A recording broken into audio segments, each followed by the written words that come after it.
All right, here we go. Today, I have the Ben Nothling in the podcast studio with me. Now, it's been a wonderful time getting Ben onto this show because I've been trying to encourage Ben to come and talk to me for a while. He's politely declined. He doesn't think his story is very exciting. I strongly disagree.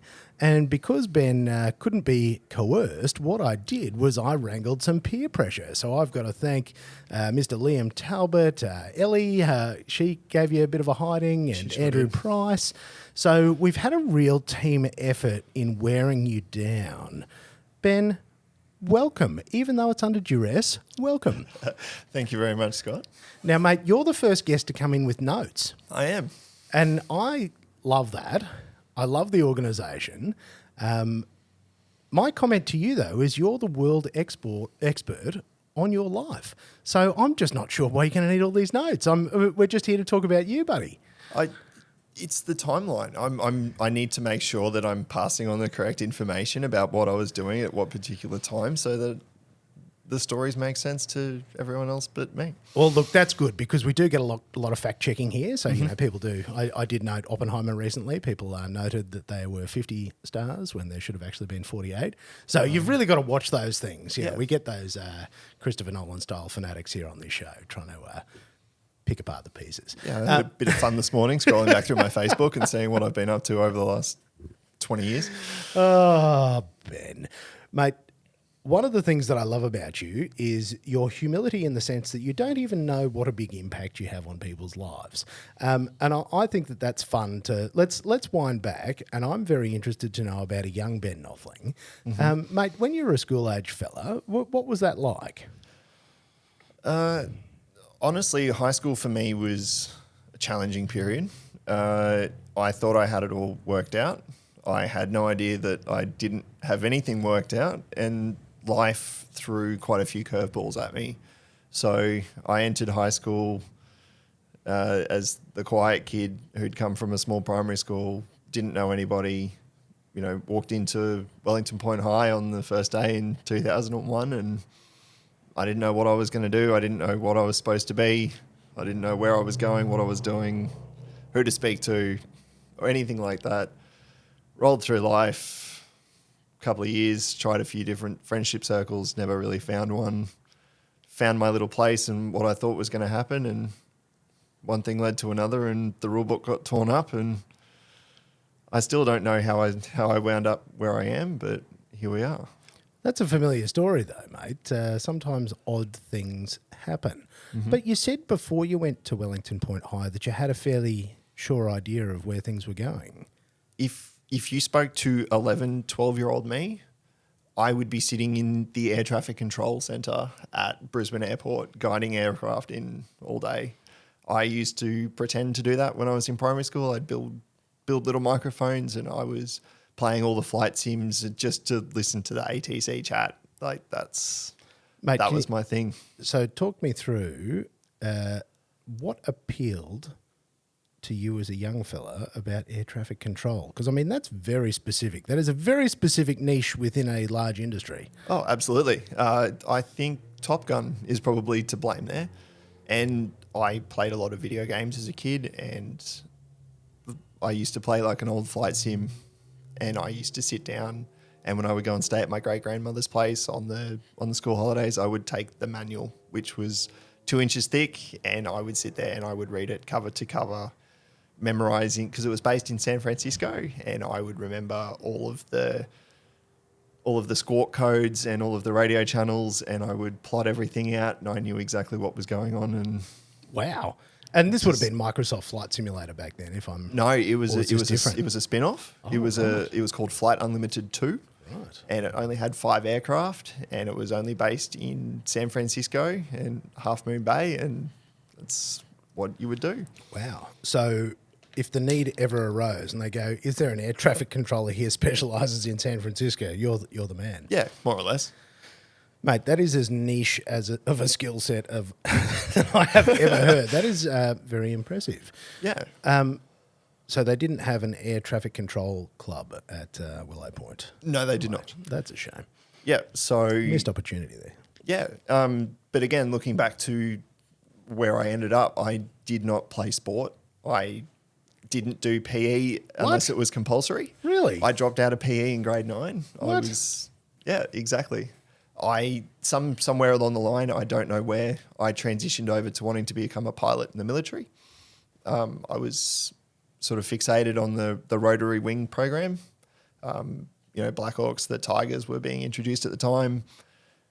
And then I had the discussion with the Defence Force about what I needed to do, and they basically just said all the academic stuff. So physics, chemistry, maths B, maths C, English, and I had ancient history because that was the only other thing that I could do on that elective line at that time for that class.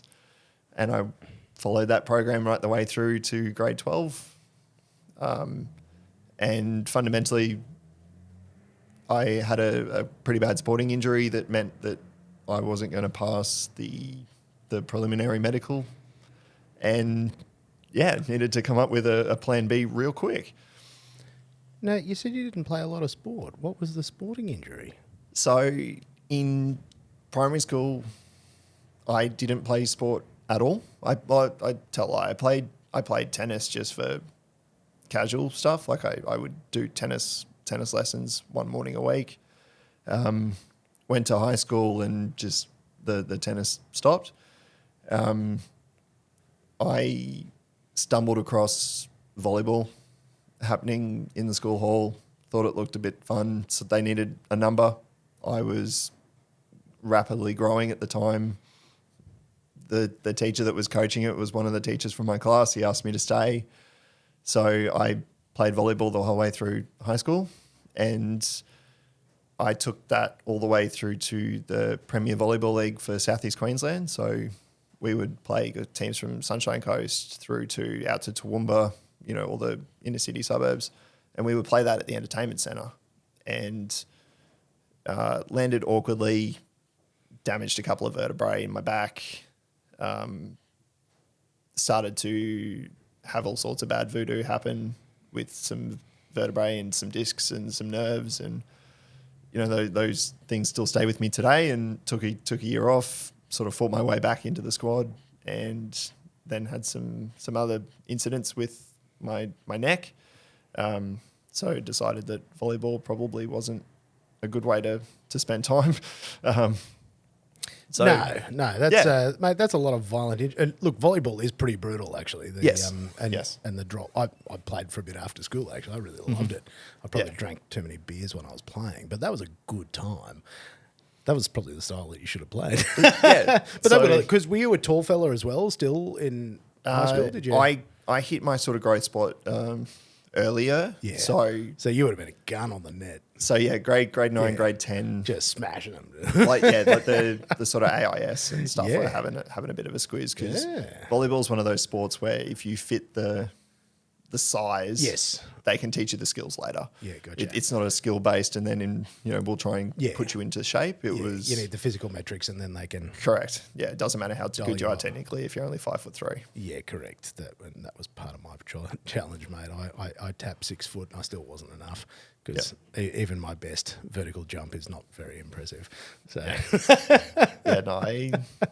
I was pulling some decent numbers in vertical jump. So. I'll bloody bet you were, mate, because you got some height on you now. How tall are you? 186, 187 or something now. So I had about, I'm trying to remember now, like good sort of 55, 60 centimetre vertical.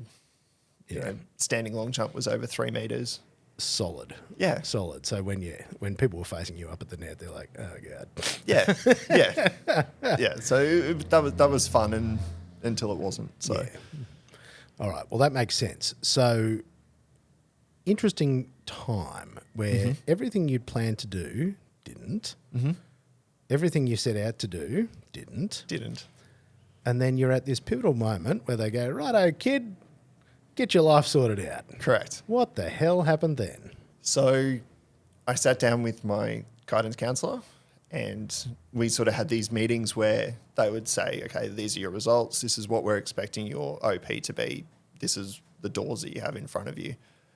And she handed me the QTAC guide, which was basically a book full of all the university courses from all the universities in, I think it was Queensland. And I sat there and I flicked through it page by page by page. Yes, no, no, no, no, no, yes, no, maybe. Until I settled on secondary school PE teaching, because I've always had an interest in sport, even though I never played it.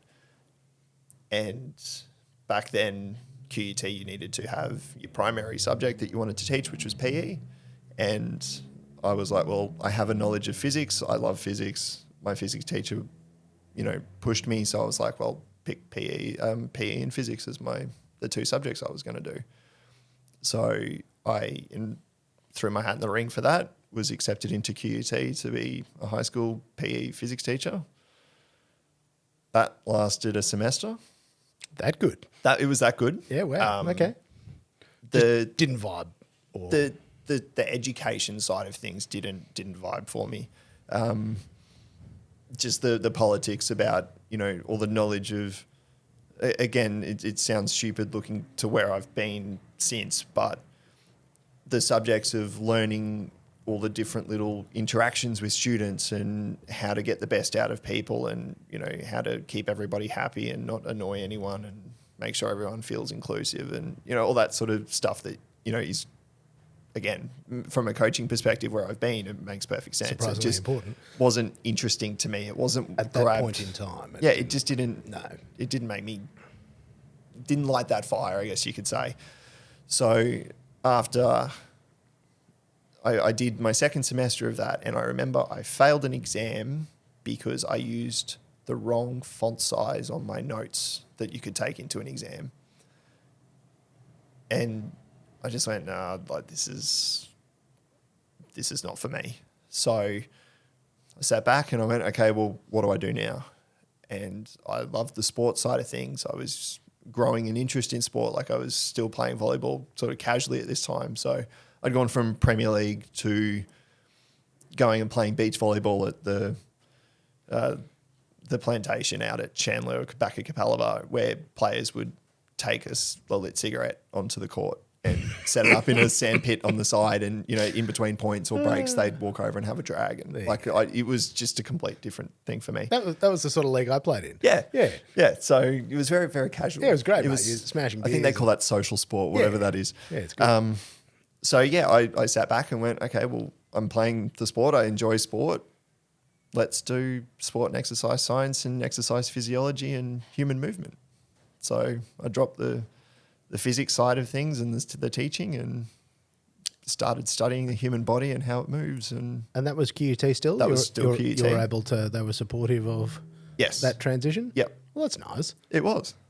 I thoroughly enjoyed it. It was, I found my niche. I found like the biomechanics stuff and ergonomics, which then carries through, again, we'll probably cover that off, but learning how the body works from a science perspective and learning all of the data and how just everything all falls into place and the way things happen, inside the human body just was incredible. And I progressed through and I then started on that roller coaster of, well, what am I going to do? So I bounced from, I'm going to do clinical rehabilitation for people, and I started looking at, doing rehabilitation for spinal injuries and going to clinics that specialize in that, and sort of went, oh, not sure if that's for me. Then I went back to sport, and I was 100% going to go and join Nike or Reebok and start designing shoes or golf clubs or that side of things. And then all of a sudden that didn't happen. And then I sort of had a bit of a sliding doors moment where I wanted out of uni early, because the class that I was in was big. It was committed. Everyone then decided they all wanted to go into sports coaching. It was the time where the Broncos were riding high, the Lions were coming through, the Reds were on fire. Everybody wanted to do that one thing, and I had to be out of sync. So I cashed in some credit and I finished 6 months early. And by that stage, I'd done prac placements with Cricket Australia and the AIS program over at Allan Border Field. I'd done some clinical stuff, worked out that wasn't for me, but I wanted out. And like the sliding doors moment for me was I had a job interview at the hospital doing respiratory rehabilitation and testing for lung capacities and stuff in people that were having respiratory issues. And then, unbeknownst to me, my name was put forward to the Brisbane Roar Football Club, who at that stage were going through a big rebuilding phase. They brought a new manager in, they'd sacked half the squad. They were going to do big things. And it was coming to the end of their season, so they were looking to start pre-season and they needed assistance. And I met with the coach and the managers and basically bought in on the day. Ended up having to ring the hospital and say thanks but no thanks, and thus began my journey into elite sport. And that's wild. Because Yeah. I didn't even know about your Brisbane Roar stuff, and I think this is the coolest. Yes. Is I know you as a motorsport man. Correct. I didn't realise there was this whole other chapter. Tell me about that meeting. I'm fascinated to know. What was that like? Because as a young bloke just out of uni, sitting in that room with those people that operate at that level, Yes. what was that like? It was intense, but the passion and the drive and the motivation that was sitting in that room was palpable. And when they outlined, this is what you will be doing, this is why we want you to do it, everything was in place, the big picture made sense, and I had nothing to lose. And funnily enough, that's what built the success. So for those that aren't familiar with the program, Brisbane Roar at the time had just lost Frank Farina as their head coach to an indiscretion. The new manager, Ange Postecoglou, had been hired out of, I think he was the Australian under-19s coach at the time, had some bad results, got, there's all sorts of stuff on YouTube about how that all went down. He came in and basically dropped all of the big players. So your Craig Moores, like who was as the Socceroos defender at the time, like he moved a lot of people on, and he copped a lot of heat for that. But he just basically said, this is the way we're going to do things. This is what we're doing. You either like it or you don't. And all of the players that he then brought in were players that were trying to prove something, or, they had hit a brick wall in a career. So, one of the best players that the club and the league, and I will die on that hill, that has ever seen is Thomas Broich from Germany, who was supposed to be one of the next big things, had fallen out of love with the sport, and convinced him to come over and have a crack. And he became, like I said, one of the best players the league has ever seen. The goalkeeper was a player. So Michael Theoklitos had gone to the European leagues, joined Norwich, played one game, got pumped 7-0. All he did was pick the ball out of the back of his net. Never played again. They brought him back. Like every player that lined up in that starting 11 had a reason to be there. And it was like this is a make or break moment for me. And the whole squad just had this vision and drive to become the next big thing. And I was part of the sports science and football conditioning. So we weren't strength and conditioning. Everything we did was a football base. So when we were rehabilitating players back, so, we had Shane Stefanuto, who was a Socceroo, who'd done an ACL, coming to the tail end of his career, only had a couple of years left. Come on, mate, like we'll rehabilitate you out of, where you've been. We'll join you. You'll be our left back, So we rehabilitated him. So as soon as he was able to run straight lines, it was, okay, well, let's run straight lines with a ball at your feet. Everything we did, you could directly understand this is why we were doing it. So it was change of direction work with a football. All the preseason stuff was so different to everything the sport in Australia had ever known. It was not beach hill sprints. It was not, strength work in the gym. It was, okay, we are going to play football and you will get fit playing football. And that's the end of the story. And the players sat back and went, that doesn't make sense, but it makes sense, but it's different. We'll have a crack. And from day one then, we just built up this squad that just changed the way football was played in the country. We brought philosophies and understandings in that will stay with me to this day. So we had a rule. It doesn't matter how cooked you are after a game, you never drop to your haunches. You never sit down. You never double over. You never show a sign of weakness. And, it was that professionalism that, you knock someone off the park. So the first game we played, that was when people started to believe there was that, okay, this is on here. We had Everton, who was an English Premier League side, come over. And we played them at Suncorp on the 13th of July, 2010. And after the game, David Moyes and their head of sports science came into our dressing room and said, hey guys, we just want to confirm some numbers here because we think our data is out. And we said, well, what do you mean? And he said, do you have any issues here with the data tracking? So, you see it now all the time. Players have the little GPS tracker that sits between their shoulder blades. They take the shirt off, they're wearing the sports bra type thing. He said, do you have any reception issues here in this stadium at Suncorp? We said, no, it's perfect. He said, because we are seeing numbers that we don't even see in our Premier League matches. You are pushing our players to do things that they don't do in the English Premier League. You have made them run faster, harder, more changes of direction, more in high intensity sprints. And we lost that game, but that there was that moment where everyone went, okay, this is special. We then had a couple more months of pre-season. We went down to Robina. We played Gold Coast United in our first game. They didn't get a shot on target the whole game. We dominated. We bossed. We then went on. Yeah, and that was a really special thing to be a part of. But yeah, to be involved in the sports science stuff and tracking all that and doing all the player reporting and, helping do their rehabilitation and all that sort of stuff. Yeah, it was a really special time. And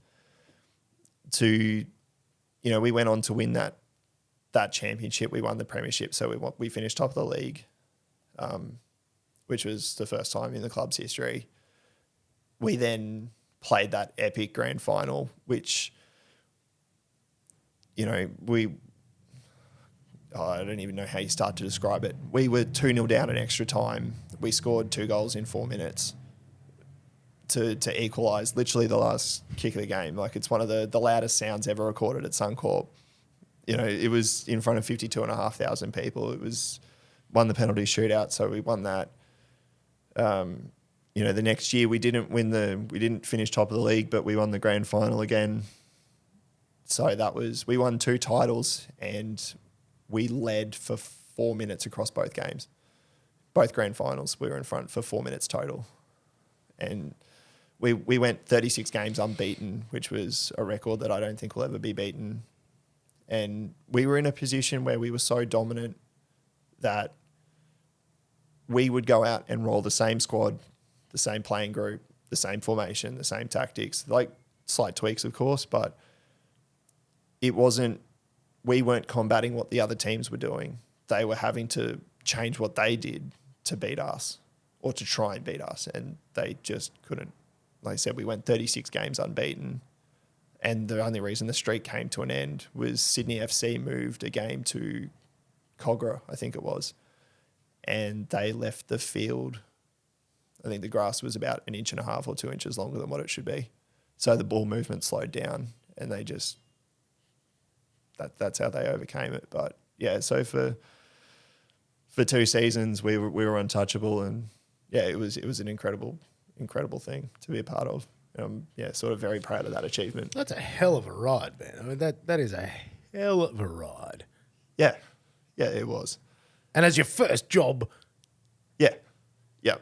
After, because I mean, it would be a good thing just to be a part of a major club, let alone being part of a transformational time where, said in the early days, they were having swipes and going, Yep. well, this is silly. Why would you do this? I think at the start of preseason, we were paying $501 to win the championship. Wow.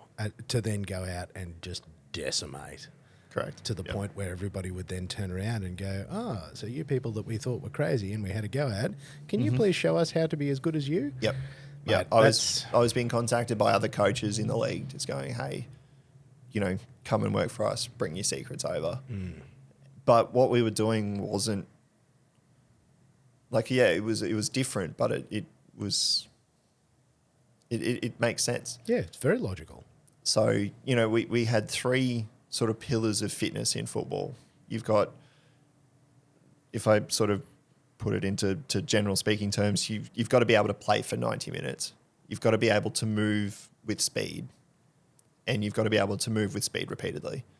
So that was what we focused on, building the ability to go for the whole game, the ability to make high intensity movements of the same. Because if you start at 100%, then the next time you do something, it's 80%. The next one's 60. Like, that's no good. So you're kind of aiming for the ability to go 100, 95, 90, 85, across the course of the game. But then also if you can only do one of those movements every 10 minutes, again, that's no good. So you kind of you'd have to train the ability to make those maximum efforts as close to the previous one as possible. And that was just how we built the whole thing. So, we would do high intensity reactive sprints, but the way we would do it is we would have a coach stand behind two players in effectively a left-hand, right-hand lane, and you'd play a through ball between them. So there was the acceleration, the top speed, the sprint aspect was there, but they'd have to see the ball, react to the ball, chase the ball. So everything we did from a fitness perspective was all tailored to what would happen on a field. From a tactical perspective at training every day, you would just put markers down, and if you caught a player standing by a marker, they'd cop a spray. Because if you're on the field standing next to your opponent, you give them the advantage. It was play, it was move, it was state. We just dictated the way things were done on the field. And like I said, every single player in that squad was bought in and completely bought in on the process and the philosophies, and it clicked. Oh, well, we could end it there and that'd just still be a fantastic podcast. But we're only just getting started here, aren't we, Ben? We are indeed. This is the best part. We're only just getting started. Oh, mate, yeah, I literally had chills through that, mate. I still do. That was wild. Yeah. Wild. Yep. And to be part of that process in those formative years as well as somebody building their career, those fundamentals and seeing how important it is to do things differently but right, and to believe in it and to have the buy-in of everybody and to have understanding team dynamic and how important that emotional buy-in is. Yep. I mean, have you seen these things continue to repeat? Yes. The lessons that you've learned in your time at the Raw? There's stuff that I didn't think was important at the time that has stayed with me right the way through. Just even from understanding the standard of professionalism that is required in elite sport through to there's something that, is sort of funny to a lot of people, and it sounds so stupid and egotistical saying it, but you sign, me as someone who isn't famous, will sign autographs at a racetrack today because there was a moment where we walked off the field at Suncorp and there was a kid hanging over the tunnel with a football, and he shoved it in my face and said, "Sign it," because he thought I was a player. And I looked at him and I smiled and said, "Sorry, mate, I'm just a coach, just part of the coaching staff." And I walked into the dressing room and one of the top level coaches pulled me aside and he said, "I don't ever want to see you do that again." And I said to him, "Why?" And he said, "Because you've just disappointed that kid immediately." And he said, you go back out there, you sign the kid's ball, and then when he finds out in 1 month, 2 months, 3 years' time that that signature doesn't mean anything, it wasn't anyone important, that's when he's disappointed. But what happens in that time frame is that you made him the happiest kid because you signed his ball and he's gone home with a signed poster or a signed jersey or a signed ball. So even now, when I'm standing on the grid at a V8 event and someone wants a photo, or, you know, you're in your race suit going out to, you know, prep for a race and you're walking past with just your pit helmet, but you've got your radio kit in and a kid stops you and says, can you sign my water bottle? I will always sign that kid's water bottle because he walks away thinking that he's hit the jackpot. You know, just little things like that make a... Well, you forget that you are still part of the team. Like you are still, and you know, at that time, Brisbane Roar, and you're somebody on the field. Mm-hmm. And even though for you that's just work, and this is the wonderful perspective that this has allowed you, to that person in the stadium, it's an untouchable world. It's a world Correct. that they can't break into. Yep. And being involved in elite sport, you forget, because you do. Mm-hmm. And some of the circles that we run in, like you're just there and they're just your friends and you're just doing just working. Yeah. You're just doing what you do. And you forget the disconnect between people that aren't in that world and can't just rumble in and Yep. go, "What's up, guys?" and just, you know, cruise through Yep. pit 100%. lane. Yep.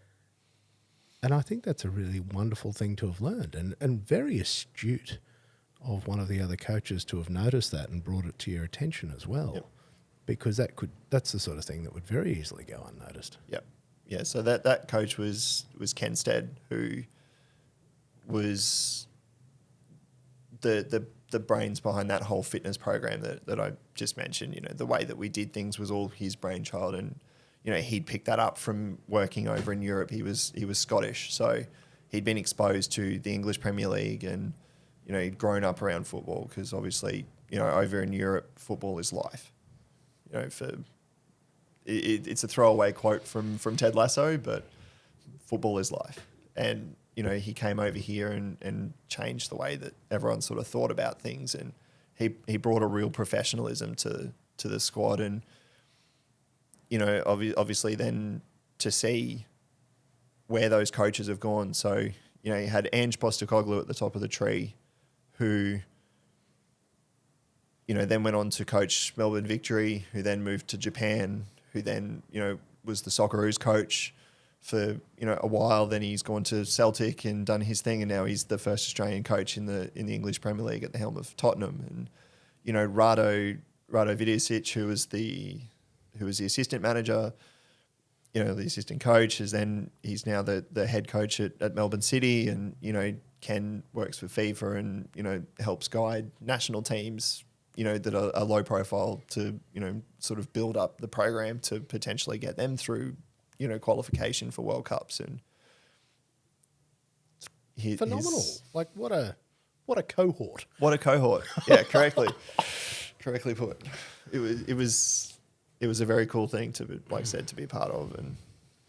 And when did that wind up for you? When did your time at the Raw run its course? I was with them for the 2010-2011 and the 2011-2012 season.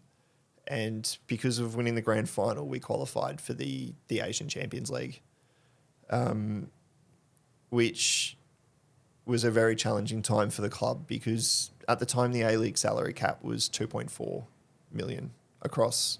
I think you had to have a minimum of 23 players. You were allowed a marquee player whose salary was outside of that, but fundamentally it was 2.4. We then were playing teams from China, Japan, South Korea, where, you know, the kid that carries the water bottles is on 2.4. Mm. So, you know, it was a real baptism of fire for us. And, you know, but it was, again, an incredible experience. So we trained out at Cusack at the ANZ Stadium, and that was where we had to train. And just going through all the processes of, you had to cover up all the sponsor logos, and you know, it was very, very locked down. So yeah, our Asian Champions League campaign was solid, but we didn't progress past the group stage. And it was at that stage Ange was preparing to leave to go, and because he's from Melbourne, all his family are in Melbourne, so he was preparing to move back to Melbourne. And the club was going through some ownership changes, and as much as I would have loved to have stayed there, they sort of had, so there were three of us in the sort of sports science cohort, I guess, team, and they needed to drop that back to one. And I was very upset at the time to be told that I was not I was being let go. But at the same time, looking back, it was as good as it was ever going to get. We, like I said, we'd won two grand finals. We'd finished top of the league once. Set records, changed the way the game was played. Some of the players were being moved on. Squad was being refreshed. So yeah, again at the time I was devastated, and it was heartbreaking. It was again, it was such a cool thing to be a part of, and to sort of have that door close in your face was hard to take, but it opened the door into motorsport. And that's it. It's on reflection. We don't always appreciate these gifts at the time. Yep. But sometimes we do need to be pushed, otherwise we won't find the next thing. Correct. And it would be very hard to top that, I think, would be the real problem, is you'd always be chasing that high that you got from when you were on that upswing. But once you're at the top, everyone's just coming to get you. Yep. And there's something pretty fun about the old upswing. Oh, yeah. Yeah, absolutely. That's a good time. The underdog story is the best. And yeah, that was it, right? Like, we had targets on our back. But, but we were painting them ourselves. Correct. And we were doing it with grins on our faces. Of course like, it was, it was incredible. So, yeah, that was that chapter of my life over. And all right, so the door's closed. It's hit you on the arse on the way out. How long did it take you to reassess? What happened 10 next? minutes. 10 minutes. Seriously? No. It was a case of, okay, well, what can I do next? And I made some phone calls through some contacts to, I spoke to some people at the Broncos. I spoke to some people at the Reds, because we were based at Ballymore with the Reds. I spoke to some people at the Brisbane Lions, and I was met with the same response. Look, we're into our pre-season tail end. We're about to start our season. We're good. So I sat back and I kind of went, well, I've always had a love of motorsport. I wonder what, I have this intimate knowledge of how footballers are prepared. I'd love to know what goes into motorsport athletes. And because let's be honest, they are athletes, Without a doubt. Absolutely. And so I sat down at the computer and I made a list of all the teams that had an address and a phone number. And I started making phone calls. And every team sort of came back to me and either said, look, the drivers just look after themselves. They do their own thing. It's nothing official. It's nothing team organised. Or I would be met with, hey, look, I'm not going to tell you what I'm doing because that's my IP, and, I'm not just going to tell you all my secrets. And the sports psychologist that the Brisbane Roar used was a guy named Jonah Oliver, who has gone on to, became the sports psych for like the Porsche World Endurance Championships team. He's, I think, the sports psychologist for Jason Day, like the golfer. Like he's now at the top of his game as well. And I spoke to him about it, and he said, well, contact Phil Young on the Gold Coast, and he'll he'll talk you through it. And I did. And Phil was very generous with his time. And I met with him a couple of times just to sort of ask him questions and pick his brain. And he sort of said to me, all right, well, like that's all well and good. Like, I'd love to talk to you about it a bit more, but we're about to go to the Grand Prix. So, well, I'm actually going to the Grand Prix as a punter. It was my first trip to Melbourne. And I said, can I catch up with you? He said, yeah, absolutely. And so I spent the weekend with Phil and Techno Autosports at the Grand Prix, just watching how a race team operates. And yeah, sort of one thing led to another. And, you know, for Phil Young was Jenson Button's trainer, Mark Webber's trainer. Like, he was in Formula One for many years, worked with a lot of the top end drivers in various categories around the world. And Phil knew what to do. He knew how to do it, but I had the why to do it. And all of a sudden, we sort of realised that we were a fairly complete package. And so, yeah, I sort of teamed up with Phil and started kicking doors down and started a little... I sort of rode on Phil's coattails for a little while, but I started to bring my own clients in, and all of a sudden we sort of had a premier training facility on the Gold Coast that, you know, everyone from V8s drivers through to rally drivers through to, you know, go-karters, you know, would come through and start working on their fitness. It was right at that time that teams and drivers started to realise that it doesn't matter how good your car is, if your driver's not up to standard or can't extract the maximum performance, then, you know, you're just pouring money down the drain more than you normally do in motorsport.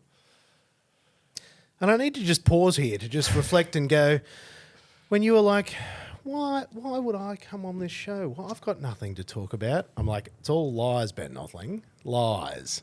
This is amazing. This is ridiculous. So Phil Young's GP Human Performance, is that correct? Correct. If I recall? Yes. There you go. Yep.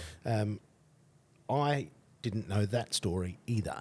So I didn't realise that was how... So he...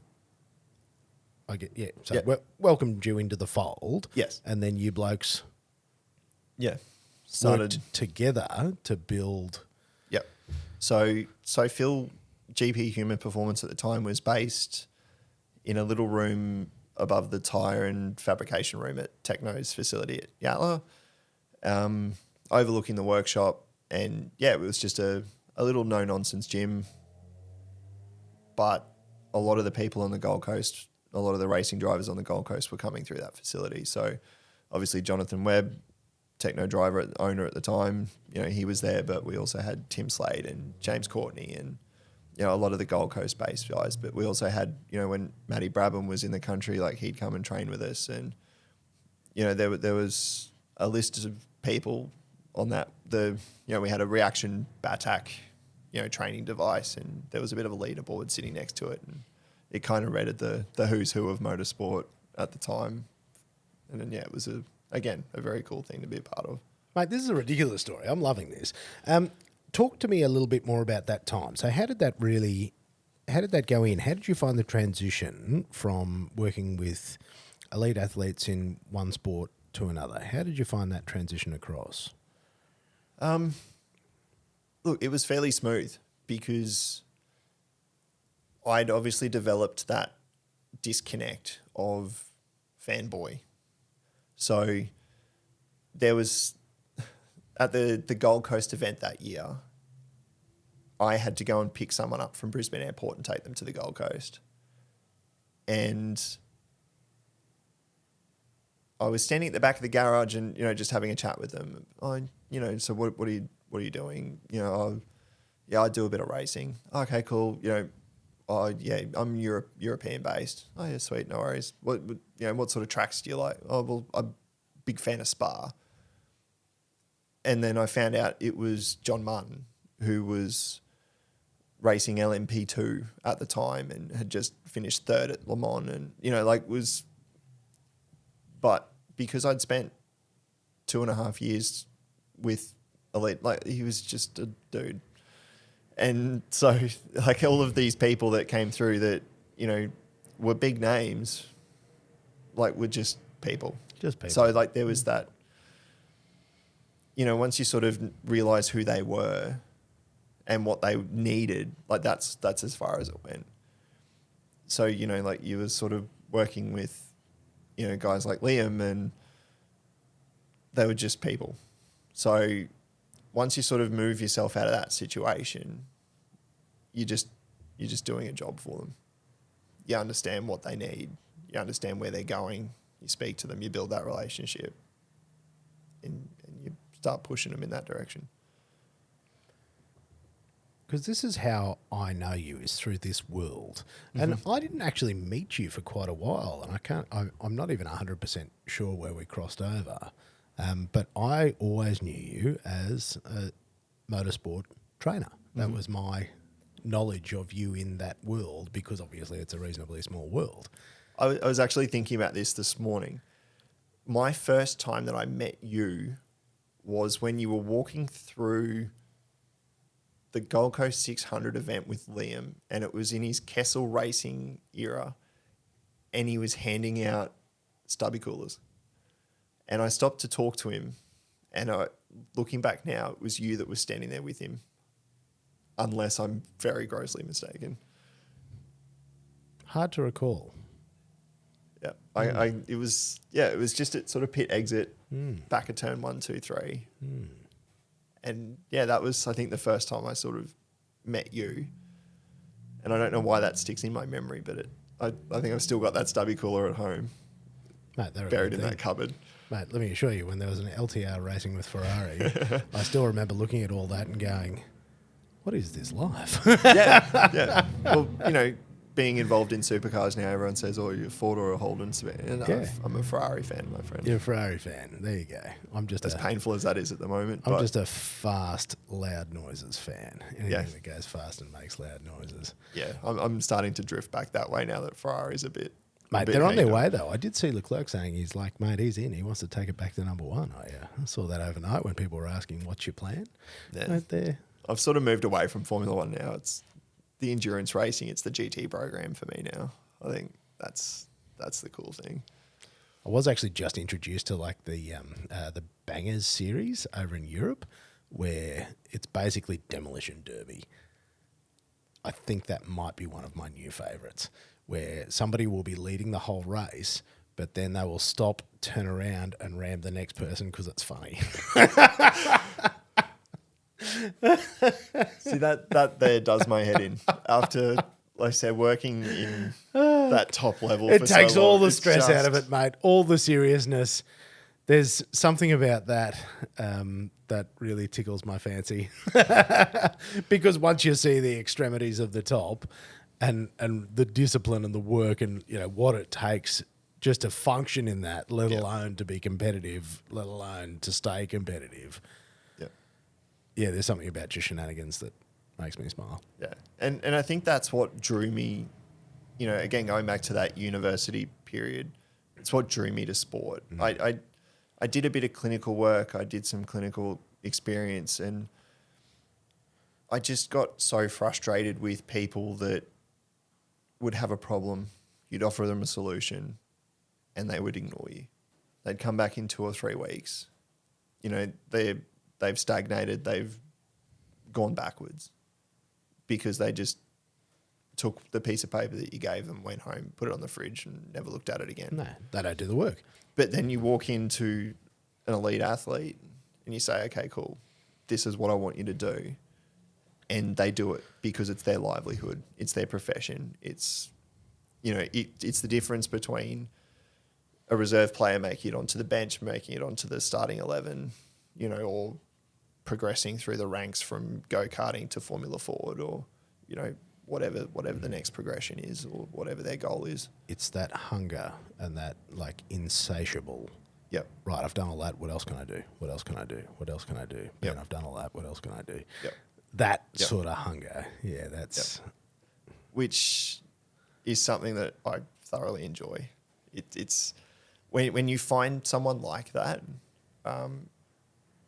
you know, and there's a few people that jump out at me that have had that hunger. So, you know, guys like Liam who just puts the effort in that people don't see behind the scenes. Like nothing I've ever seen.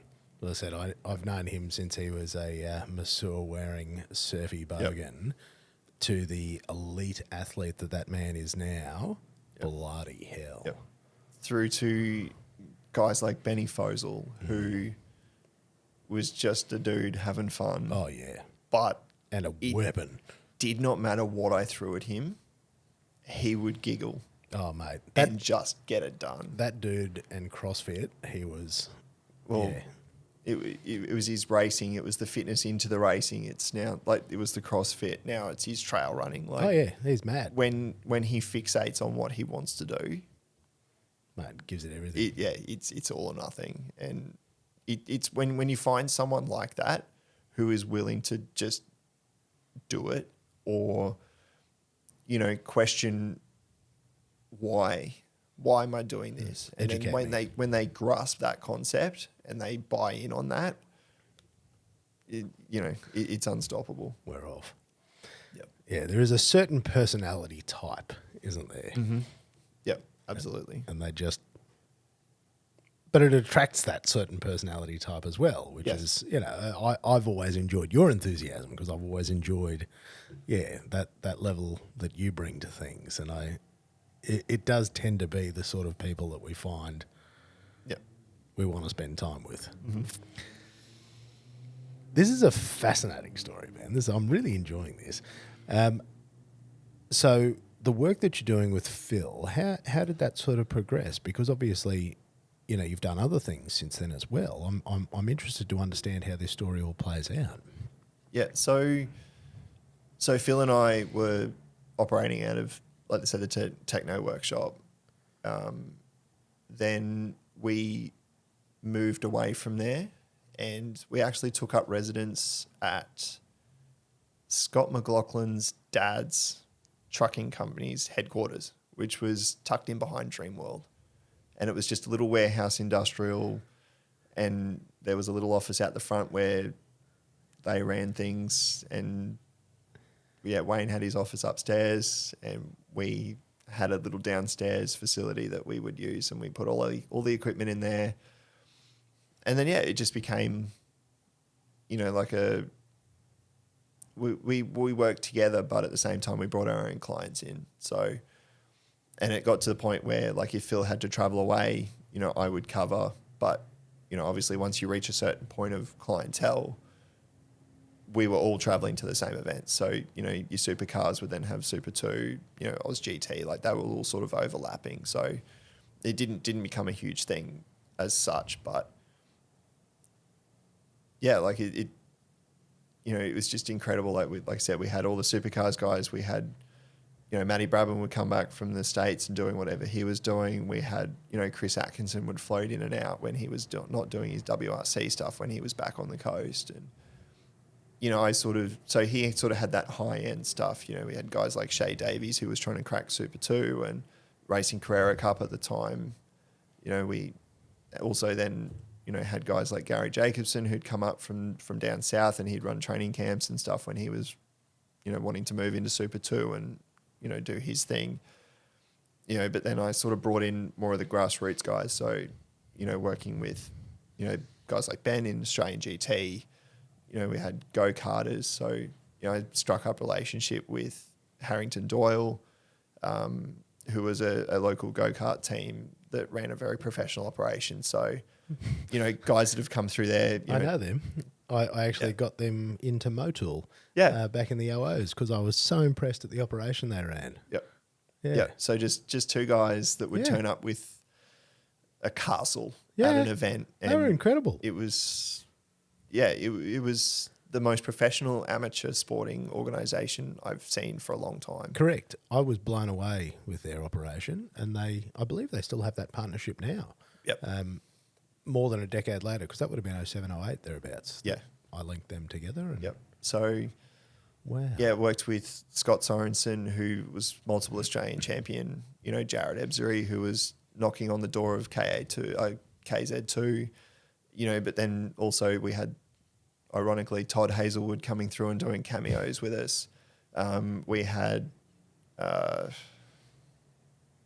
Declan Fraser was, coming through the junior ranks and, is obviously now at Tickford, in supercars. So, working with those guys from the grassroots and building that relationship and moving them forward. And you can only connect the dots looking back. Yeah. As And Mr. Jobs told us. Then obviously there was just some luck and stuff that came about. So, Phil, I was very grateful that, when Phil was he then started working for the Holden Racing team as their sort of team physio, massage guy. I think at Techno we named ourselves the athlete welfare managers, which I think was the LinkedIn title that we. That's a good one. We got. I mean, that sounds really serious. Yeah, exactly. So it wasn't team physio. It was we were athlete welfare managers. I like that. So yeah, he moved to HRT with that, and because he'd been at DJR and worked with JC and Adrian Burgess, and so that's sort of how that all fell into place. And he brought me along with him for the enduros because they had 4 cars at the time. So he was like, "I'll focus on the 4 full timers. You look after the 4, the 4 enduros." So we had Oliver Gavin and Tony D'Alberto and Greg Murphy, and that was mind blowing in itself. Working with Oliver Gavin, who was at the peak of his powers, overseas, and obviously Greg Murphy's a legend, and yeah, so that was a cool thing to be a part of, and to see Holden Racing Team again, at the peak of their powers when they would, I think we finished 3rd at Sandown that year, and then at the end of the season I sort of started to branch off and do my own thing, and still had that relationship with Phil, but just not sort of on a formal business sense. So I started doing just like your general personal training type stuff out of a gym at Birkdale, but had all my motorsport clients with me at the same time. So yeah, I guess where I'm going with this then is like the luck side of things. I just had a random guy contact me by the name of Luke Spalding, who was one of those people that I will never, ever forget.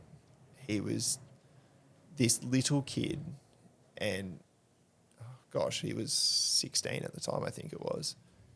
And he contacted me and he said, "I'm racing Formula V and I'm going to make it to the top."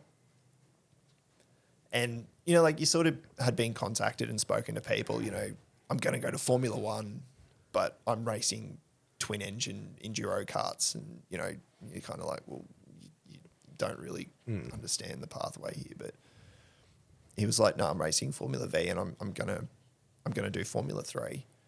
And I remember I met him. He came in and because he only lived 10 minutes up the road. Like, it was just one of those stars align moments. And he was like 40 something kilos. And he said, "Oh yeah, by the way, I've got cancer. And it's not just cancer. It was desmoplastic small cell round tumour, I think it was." And he said, "I'm one of 5 people in the world that have got it. And I'm going to go to the top." And he sort of built that relationship with me, and, he couldn't pick up a 5 kilo dumbbell.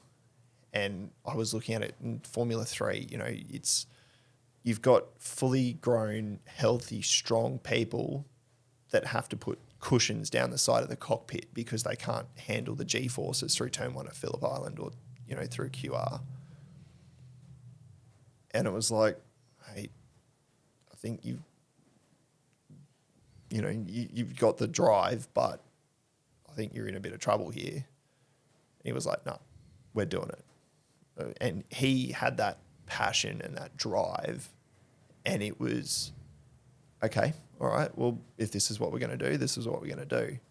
And I worked with Luke very, very closely, and he moved into Formula 3, and the kid was going through hell. he would finish radiation and chemo on the Wednesday, get a special leave pass to leave the hospital, to be at the track for Thursday, to be on track on Friday. He would then race and go back to hospital on the Monday or Tuesday, keep his treatment going. And him and his family are my family now. And to see that look in his eyes where motorsport for him was what kept him going through the cancer treatment, but then to see the kid go on and win the national championship for Formula 3 at QR in what is still the greatest race I've ever witnessed, with Roman Koemans, who was just going back and forth, was just incredible. But, you know, like throughout the year, it was, okay, cool, let's have a look at Luke's data. Where is he lacking? Oh, he doesn't have the braking capacity. You know, he's not generating enough force. So we'd go back and we'd do a training block just trying to build his body. But like he couldn't do endurance or cardio training because he'd had sections of his diaphragm removed, and, you know, he had ports, and, you know, he was just going through absolute hell. But the journey that we went on together, again, has shaped me in ways that I can never describe. You know, so he won the Formula 3 championship. He then moved into the Utes. He did a couple of rounds in the Utes, and unfortunately his health declined, and, you know, we lost him in September that year. And one of the proudest moments was being asked to be a pallbearer at his funeral. But yeah, like again, it was just one of those journeys. And when you meet people like that in this sport and you see the hard work and stuff that goes in behind the scenes, like you just can't help but want more. You want to work with them more and more and more. And yeah, it's just... Oh, Ben, I'm tearing up here. That's crazy, mate. Yeah. Yeah, so having worked with Luke and sort of helped him to achieve what he wanted to achieve in life is kind of now that motivation, and that's why I am grateful for what I do. So, you know, not from a fitness perspective anymore. It's, you know, even just talking to people at the track and, you know, in being involved in the automotive parts supply business. So, you know, with what I do now for a career, just providing people with the tools to go and have that fun, and to go and achieve their dreams and you know, do what they do, because it is just what it's all about. Mate, it's special. Like there's something, and it's something that I struggle to explain, and it's something I struggle to, you know, my wife certainly doesn't understand, although she tolerates, but it's a special world, and it's full of very special people. And mate, that's ridiculous. I didn't know that story either. Yeah. But, you know, the people that spin off from that story. So, you know, meeting Chris Gilmore, who, you know, supported Luke through his Formula 3 career like you wouldn't believe, and then the Errol Gilmores of the world, and, you know, the way that Formula 3 community circled around to keep Luke's legacy alive. So the other thing that Luke did was, because he spent so much time in hospital and so many big occasions in hospital, he realised just how crap it could be. And he raised money to buy iPads. And it didn't matter whether it was $500 or $1,000, whatever, he would buy as many iPads as he could. And on Christmas Day, he would walk into the children's hospital and just give them. He would walk up to the oncology ward and just give them to people as gifts. But that's just how he was. And like I said, just to be a part of that kid's life and to help him achieve what he did and to see him actually go on and get it done was I mean, that's beyond. special. That's, as you said, so he didn't have the physical strength to lift a 5 kilo dumbbell when he came to see you, Yep. and he won. The Australian Formula 3 Championship in the national class. Yep. So Formula 3 had like an outright class for the most modern cars, and then it had the second tier where, you know, there was still a very, very competitive field. But yeah, he was mixing it with the outright cars because, you know, you wouldn't have as much downforce or something, you know, but you'd go to a circuit where that wasn't as important, and he'd be on pace with some of the outright guys and would be beating them. And Far out. you know, like I remember like we went to Adelaide to race the Ute, and it was that year that it was baking hot, and then that storm hit, and Nick Percat won that controversial race where they read the rule book, and we'd go out for dinner, and like he'd just collapse in a heap at the dinner table because he was just drained. Nothing left. He just had nothing left, but he would get up the next day, put a face on, Go again. and go again, just because that racing is what kept him going. That's the thing, mate. If you hadn't have helped him and believed in him and Yep. helped get him out there, Yep. you're a good man, Ben. Jesus. And I didn't even know all these stories. That's a lot, my friend. Yeah, it was. That's a lot. It was. But yeah, like the kid taught me a hell of a lot. Oh, bloody Betty did. So how old was he at this time? Gosh,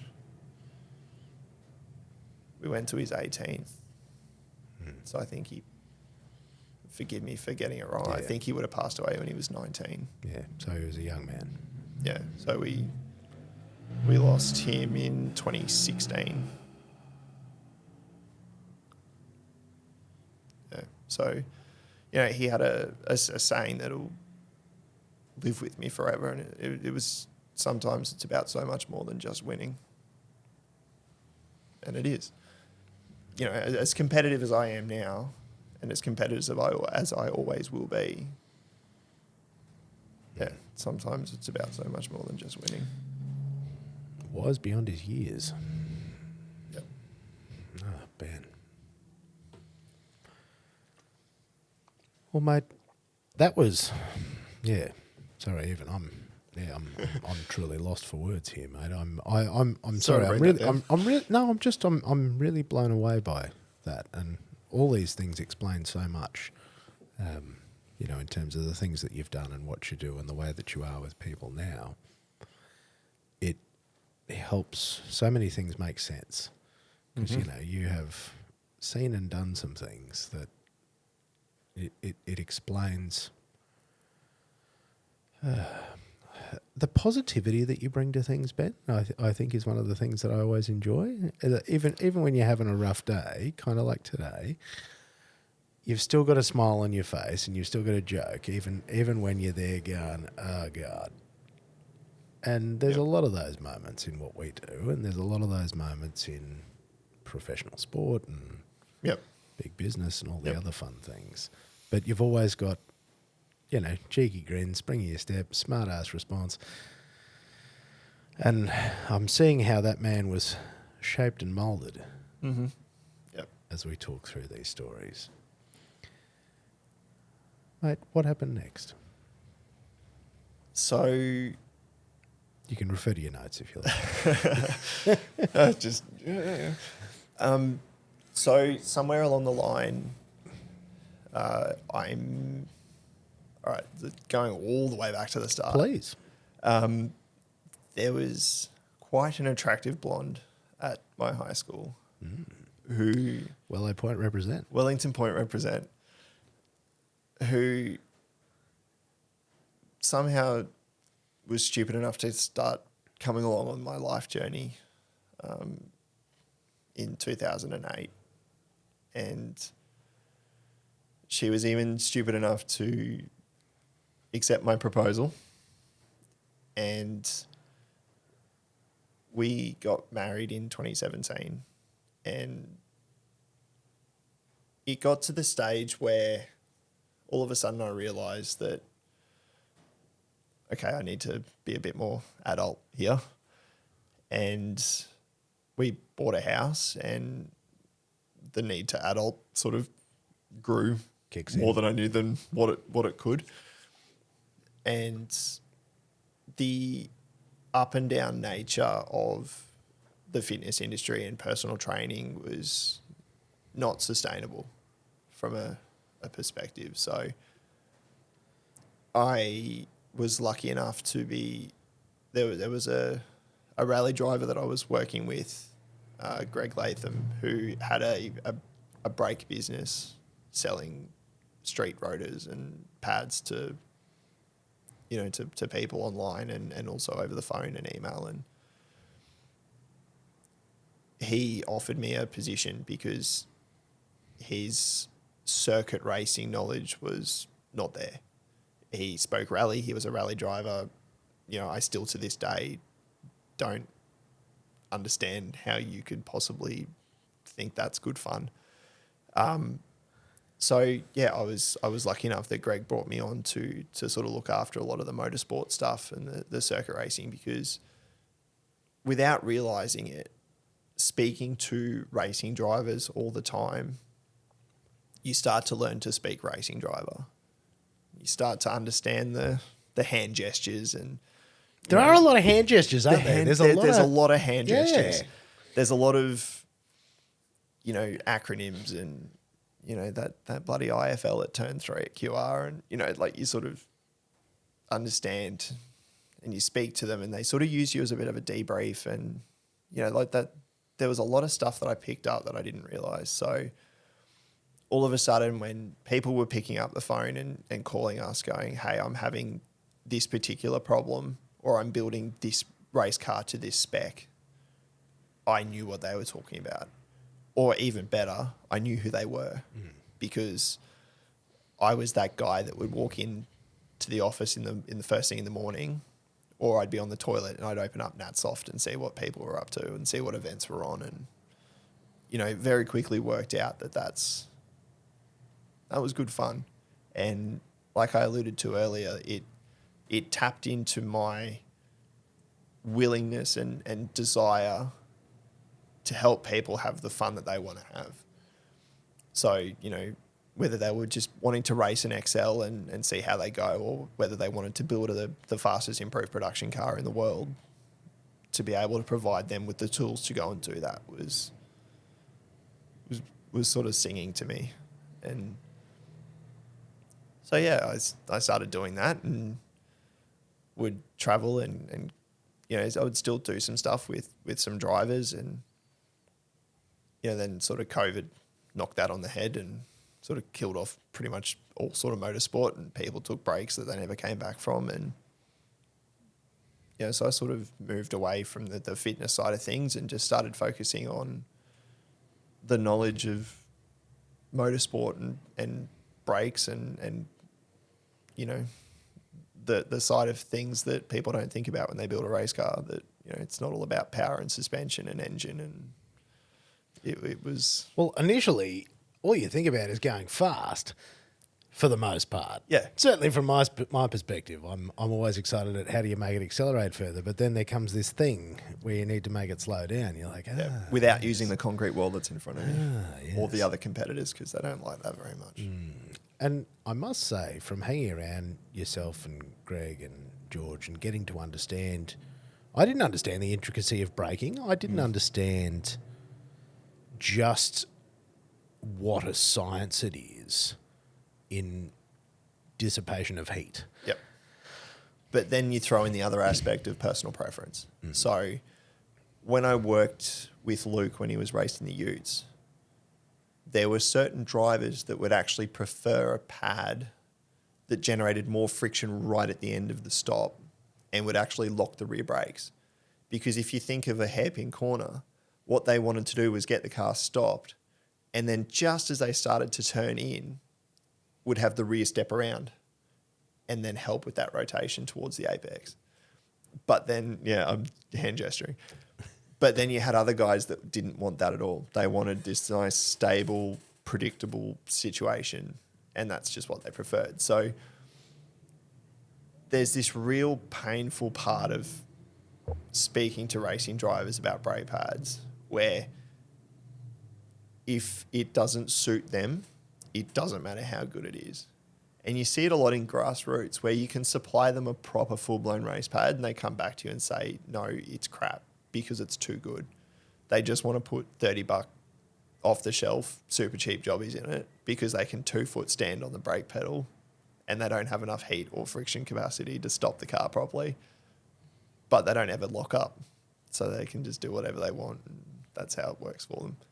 So you sort of need to understand people's driving styles, where they race, how they race, what they're racing, and then maximize that, whether it's a $1,000 set of pads or not, or an expensive caliper versus a cheaper one. Or I'd never even thought about that, the way that the brake responds. I'd never even considered that. Yep. Whereas, as you explain that, that makes a lot of sense in terms of the different personal preferences. Yep. Because I guess I've never seen it across the spectrum. I'd with one driver, it'd just be the way that they like it, and that's just the way. But I've never even considered that broader range. Wow. Okay. But and yeah, so half the fun is interpreting that feedback from them and say, because they'll come to you and go, the pad is doing this or the car is doing this, and you go, okay, cool, and you translate that into supplying them what they need from a, like the really interesting thing, like back in supercars, they were having issues at Bathurst with the brake rotors actually being too thermally efficient. So as the car would come out of the elbow and down towards the chase, the brakes were cooling too efficiently. So they were getting too much like delta between the cold and hot. So they designed the rotor to be less thermally efficient so it would carry more heat so that the peaks and the troughs weren't as big, not putting the rotor under as much stress. So, like you would actually run into a situation where a guy would walk in and go, I just want, the biggest caliper you can supply me with the biggest rotor. But then you'd have to sort of dumb the pad down because the braking system would be too efficient to be in the pad's operating temperature to supply the most performance or get the most performance out of it. So you sort of need to...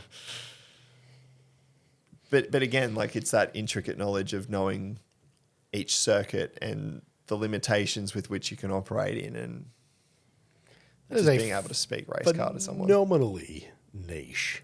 It is. Set of skills. It is indeed. That you have honed. Yep. Which helps, I guess, make sense of where this story continues to go. Yeah. So it's a strange thing. So I actually saw on Facebook yesterday, it was 9 years ago on the 31st of July that I graduated with my master's degree in high performance sports coaching. And now I sell brake pads for a living and I couldn't be happier. So yeah, after 5 years with Greg and Brakes Direct and doing that, I needed a change, and that change came in the form of Matt Nilsson, who was the team principal at HRT when I went to Sandown with Phil, who was the same Matt Nilsson that then was running Liam's Porsche when he was racing with John Martin, the driver I mentioned earlier, in Australian GT, when I was there with Ben Fosel at the same time. So like all of the planets aligned.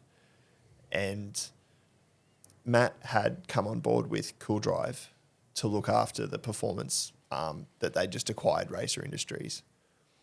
And Matt came into the Brakes Direct office one day and we sort of reconnected, and yeah, sort of one thing led to another, and the phone call came to hey, what do you know about Project Mu? I said, well, I've only been selling the product for 5 years. He goes, oh, we need someone to look after it and to run the global distribution for the race pads and manage the Australian market. Would you be interested?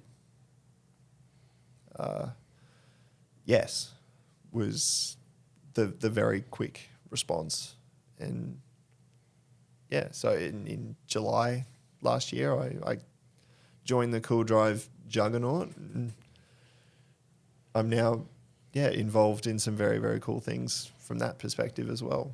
So Lots of things about making things stop. I know lots of things about making things stop. But see, that's a cool story in itself. And I don't know if I'm jumping ahead here, but I need to, because I'm almost as excited as you are, because something happened at that Cool Drive office. Correct. And they asked you to come and help. So my conversation with Matt was, because Cool Drive have Blanchard Racing Team, so John Blanchard is the CEO of Cool Drive. His son Tim Blanchard raced supercars for many years, and I'm sorry, Tim, for not knowing how many years it's been. And so they have the supercar. So last year it was driven by Tim Slade. And when I came on board, I said to Matt, if you ever need a hand with anything, let me know. Thinking that this could be my way back into supercars and motorsport from a athlete welfare management perspective. And I could go back to mixing drink bottles and massaging and making sure that there was food on the table at the right time and all that sort of jazz.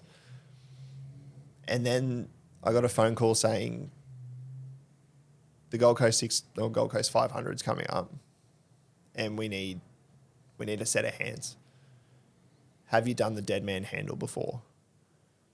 I said yes. So jumping back a couple of years, I was lucky enough to be involved with a team that competed at the Bathurst 12 hour and we won our class, like Class B. So we had Marcus Marshall, Sam Power and Theo and James Konduras, and they asked me to be their dead man that year. And that was incredibly stressful because it's such a simple job and until it's not. When fuel leaks and flames erupt, then, it becomes the most stressful job you'll ever do in your life. Because I was going to say, for people listening that don't know what you're talking about, would you like to explain the role? Okay. So the fuel that goes into a race car in a pit stop is not pumped for safety reasons. It's in a big tank that sits high off the ground and it's gravity fed into the car. And at the base of that tank is a handle called the dead man handle that must be held open for fuel to flow into the car.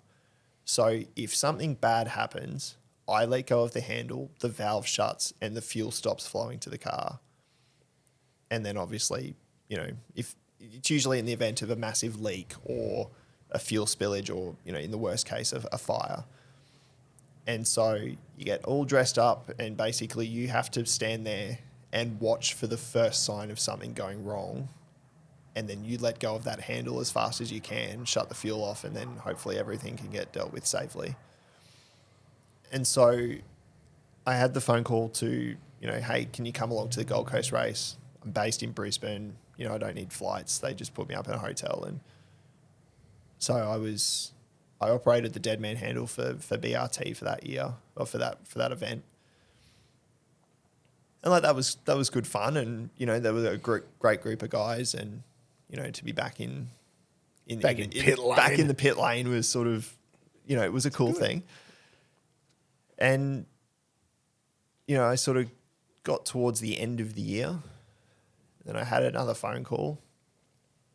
Hey, would you be interested in, coming back next year, being involved? And I was, yeah, absolutely. And then the follow-up question was, can you change a wheel? To which my reply was, maybe. Techno had a pit stop rig in their workshop, and you sort of mucked around a couple of times. It was basically just look at the personal trainer and see how bad he goes compared to us, and it was all a bit of fun and poking around. And they were like, okay, cool. Well, can you change a wheel? I said, well, I know the basic technique behind it. I've just never done it. They're like, okay, cool. Well, we need you to do it. And the 8-year-old me was doing backflips. I was so excited to think that was a possibility that I could be doing. And the 34-year-old father of 2 in me went, well, that's a lot of responsibility. And then I had that moment where I sat back and thought, why are you contemplating saying no to this? So I agreed. And thus begins, just an absolute whirlwind tour. So, I turned up at the open test day at Eastern Creek at the start of the year, and we did a couple of static pit stops, and I managed to not stuff it up badly enough that they invited me back for the first round, and I'm now involved in the pit stop process for Blanchard Racing Team, car number 3. Absolute madness. Absolute madness. So, yeah, as an adrenaline junkie, that it's an experience that if I could bottle, I would convert to pill form and sell, because being called. Okay, so starting from the start. Number one, leaving the grid to get back to the garage fast enough with enough time that you can get your balaclava and your gloves and your helmet on and be ready in position for the start of the race is, fun in itself. To then be sitting there and watching the race start, waiting for the radio call of, I've got damage, this has happened, that's happened, is just an adrenaline high. Then the race sort of settles down. You sort of start to breathe again. Then Matt Nielsen, who's our car controller, will start to tell us, hey, we're thinking of doing this, or, this is what we're sort of, if we stop now, if there's a safety car now, we're going to take it, and it'll be rear tyres only, or 20 seconds of fuel in all 4, or, you get that strategy call. And then the cars that are racing you start to pit, so it's coming. Then you get the radio call, okay, guys, on standby. And then you hear the engineer start telling Todd, mate, push, 2 laps here, or we're boxing next lap, give it everything you've got. And it's coming. And then all of a sudden you get the call on the radio, car 3 in, 4 tyres, 20 seconds of fuel, or rear tyres only, right side tyres only, whatever the strategy is. And then it's just autopilot. I grab the gun off the boom. I walk out to my position. Somehow there's a tyre sitting there for me. Praseek, our spike girl, who's incredible in herself, like she takes the wheel out. Like everyone just does what they need to do. And then I stand there for, it could be 10 seconds or it could be a minute and a half, waiting for this car just to appear in pit lane and slide to a stop in front of you. And you get hit with this wall of heat and the smell of hot rubber and fuel and brake pad and brake dust. And then it's just this sensory overload of noise and violence. And you're so focused on what you need to do. You need to get that gun on that nut as fast as you can. It needs to be undone as quickly as possible.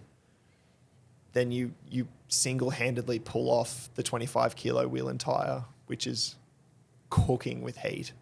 So you feel the warmth through your glove. You've got the 6-kilo rattle gun in your other hand. Then if it's a fuel stop, you pick up the other tyre, the incoming, with that hand. You push it onto the car like you're trying to shove the thing over. You put that gun on that nut, you do it up. And then all of a sudden you realise it's done. and then you stand there, you throw your hand up in the air so that everyone knows that you're finished your corner. And then you realise you haven't breathed for 7 seconds or 6 seconds or however long it takes. But then you realise at that same time, you've been listening to the radio, you know, tyres are done, waiting on fuel, and then you realise that you're hearing all of the other rattle guns going off, so you know that everyone else is safe, because obviously once you've done your corner, you're watching to see if you need to go and help someone else who might have had a gun failure or struggling with a corner. You know, then you get the case of the Grand Prix where the drunk punters in the corporate area above are throwing all sorts of banter and, you know, trying to throw you off, and you're sort of aware of that, and then all of a sudden the car drops and leaves in a big screaming heap, and all of a sudden it's over, and you sit down and you either got to go again or a little bit later in the race, or you sort of sit down. But again, you can never switch off, because he could roll out and then have an accident or an incident or something fails, and then all of a sudden you do not switch off or relax until that last lap, when you know, well, if he makes it around a pit lane, he would have just finished and pulled up on the main straight anyway. So yeah, it's a really, again, a really cool thing to be a part of. And it sort of loops back to what you were saying about the general public not having access. So to be in the garage is something very cool. To be working on the car is even cooler. But to be one of the small percentage of people that actually get to stand out in pit lane with a rattle gun in your hand, watching the car come towards you at 40k an hour under, you know, all sorts of stressful situations is it's something I'm proud to be involved in, and it's something that I hope I don't ever take for granted, and it's something that I'm doing my best to enjoy every time, regardless of the result. As frustrating as it is to go so close in Perth with a couple of top 5 finishes and top 10s, and, you know, to sort of be going through a rebuilding phase at the moment with some personnel changes, and, you know, be sort of down that back half of the field. Like, you know, as frustrating as that is, and as much as you want to go better, like, it's a cool thing to be a part of. It's the craziest thing. And I have enjoyed so much watching that journey, and I was lucky enough to find myself in Tasmania when the round was on there, and you managed to orchestrate my being in pit lane and visiting the garage and hanging out with the team, and to see it all, and to see you and to see you guys working, and it's a crazy thing. Yep. It's something that I'm very conscious of. So sort of feeding back off that, you know, just sign the kids' ball. If I'm walking from the garage to the truck or vice versa, and you see someone like looking at the wheels that are out in the sun, or like they're looking at the tent or whatever, I will always sort of go over and offer, you know, like, did you have any questions? Is there anything you want to know? Because even though it's something as simple as taking the wheel off the rack, or going and getting a spare wheel and showing them, you know, this is how heavy it is, this is what it looks like, this is how it works. To have that person then walk away going, hey, that was a really cool experience. You know, it might only take 5 minutes of my day, but, you know, it could make someone's event. That's something I always try to hold on to, that, you know, we were once those kids that are wandering around the paddock, you know, having all these dreams and aspirations. And yeah, if you can take 5 minutes just to make their day, or show them something that they may not ever get a chance to see again, you're never going to pass that up. And so you told me that story. You told me about that when we were in Perth, and that actually really stuck with me, because I must say, like, I forget sometimes with some of the things that I do, and I'm a behind-the-scenes person. I'm not a front-of-house guy. Mm-hmm. And it really sat with me, that just welcoming people in and just talking and just sharing, because you're somebody that can do that as well. And oddly, on my last junket, I actually spent a reasonably serious chunk of time just inviting people in, inviting kids in. You know when people hang around just a bit longer, they don't just take the photo and go. Like you can sort of see that they're like itching to maybe have a little look at what's going on and just go, oh, come on in, guys. Come and have a little look around. And then they stand 2 meters back and you're like, no, it's not no, going to bite you. Yeah, like, come on in, get in here. Don't push the fire extinguisher. Yeah, don't touch that. And don't crank the engine over. Don't touch fire suppression. Yeah, bad. That's bad. And don't trip over things. But that really stuck with me, how you can bring people in and just show them. And just show them that it's not like, yes, it is scary. There's a lot you got to do to be here. Mm-hmm. But giving them that little insight into, this special world that we get to play in. Mm-hmm. Yeah, it's a cool thing to see that joy that you can bring, like I said, just by bringing 5 minutes into their day. So, when we were in Townsville just recently, I was actually trying to work out where I was going to position my incoming tyre so that it was far enough away that if Todd stopped long or stopped too far into the box, that I wasn't going to jam myself up against it and knock it over or potentially have it roll out into pit lane, but then close enough that I can reach it without having to, take an unnecessary step. And I was just sitting there just visualizing and going through my processes, and there was a pit tour going on, and it was just some young kids from the local car club.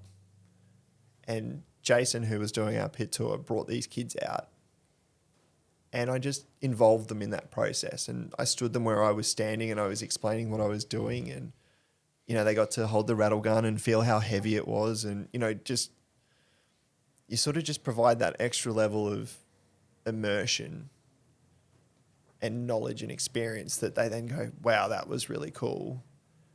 Because, there are teams in pit lane across all categories where they just put themselves on a pedestal, and it's don't come past that barrier. Don't touch this. Don't touch that. Don't look at that person. Like, don't talk to them. And yeah, it's very unwelcoming. And I do see that at some of them. Yeah. And, yes, there is that level of professionalism that needs to still exist. It's still the office. It's work. Yes. And it's still a dangerous environment, and, there's a lot of pressure involved. But at the same time, we're all in motorsport because we were all that kid who just wanted to know. Mate, desperately. And that's literally how I got into motorsport. I literally picked up the phone and said, hey, I just want to know what sort of training these guys go through. Can I hang out? Can I hang out? Bingo bango. Boom. You got a helmet on and you're in pit lane. Yeah. And changing tyres on a supercar team. Yeah. Madness. It's something that I take incredibly seriously. I know you do, mate. There are people in the office at work who sort of jokingly say, where's the work junket taking you this time? Or how many days off are you having to go racing and play race cars this time? And it's like, you don't realise that I spend half an hour on the flight there and home and at night time after, analysing the boom footage and watching slow motion footage of the pit stop so that I can find my marginal gain every single time I step out there, to whether it's a 10-minute pit stop process or it's, for a race. It's those little things that I can do. And because I'm new to it, my marginal gains are big gains. So by learning from people and, using my coaching and my sports science knowledge and being able to analyze my movement patterns and efficiencies and do all that and try and bring myself up to that standard that I'm setting myself is something that, I'm really striving for, to the point where I'm specifically tailoring my day-to-day, week-to-week training for my own fitness to help do what I do on the race team that little bit better.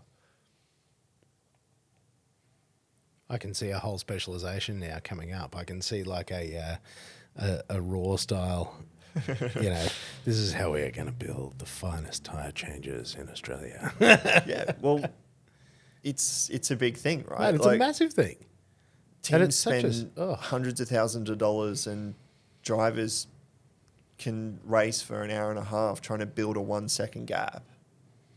And if you fumble a pit stop, You burn it all of a sudden your 7 second pit stop turns into 30 seconds. And, it's so much easier to lose time than it is to gain it. But when the pit stop goes smoothly and you walk back into the garage and you see that you've gained positions for free just because you did your job properly. It's money for nothing, isn't it? Oh, it's incredibly satisfying.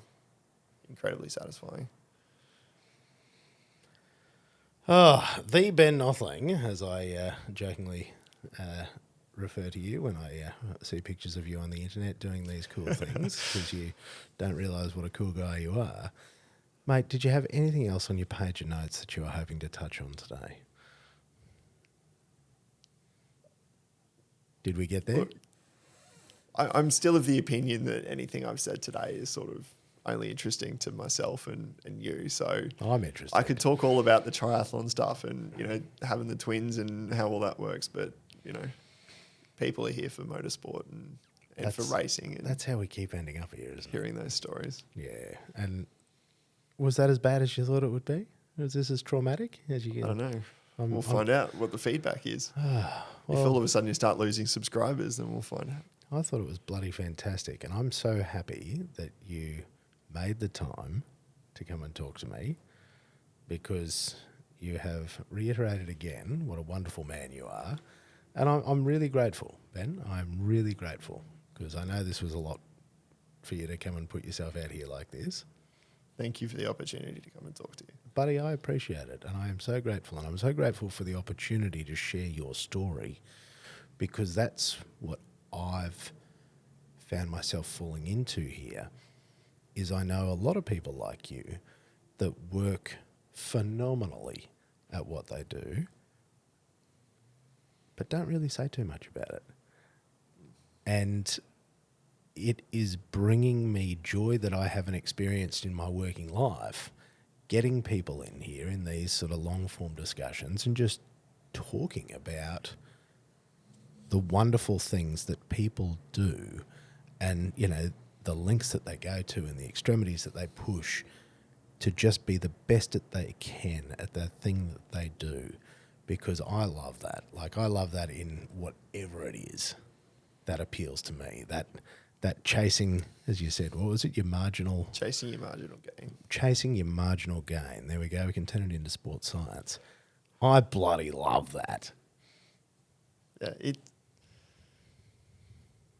I take a lot of satisfaction from doing what I do and doing it well and doing it to the best of my ability. But at the same time, I kind of feel like it's not about me as an individual. It's the team environment. It's being a part of a process. So, for everything I've done, with the football team through to motorsport and working with all those drivers,